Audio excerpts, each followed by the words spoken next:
হয়েছে যে সালাউদ্দিন স্বরাষ্ট্রমন্ত্রী সালাউদ্দিন সে আসলে গুম ছিলেন না। আসলে এটা আপনারা কি মনে করছেন? আচ্ছা, আমরা অডিও শুনতে পেরেছি, কিন্তু যে ব্যক্তি অডিও দিয়েছে সে শুধু অডিও কেন দিচ্ছে, সে কেন এখনো বাংলাদেশে ফিরে আসছেন না?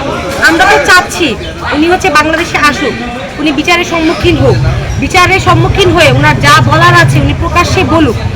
আমরা মনে করি একজন খুনি যে নাকি পলাতক, সবচেয়ে বড় কথা সে একজন পলাতক। আমাদের হচ্ছে প্রধানমন্ত্রী, লজ্জার বিষয় বাংলাদেশের জন্য যে একজন প্রধানমন্ত্রী সে পালিয়ে ভারতে লুকিয়ে আছে এবং সে লুকিয়ে থেকে ওখান থেকে বাংলাদেশে বিভিন্ন অডিও বার্তার মাধ্যমে ইন্ধন দিচ্ছে। আমরা কেন সেই ইন্ধনে সাড়া দিব?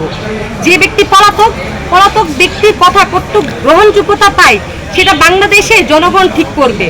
তার যদি কোনো বক্তব্য থাকে এবং সেই বক্তব্য যদি গ্রহণযোগ্যতা থাকে, সে বাংলাদেশে আসবে, সে আইনের মুখোমুখি হবে এবং মুখোমুখি হয়ে তার যে বক্তব্য আছে সেটা সে পেশ করবে।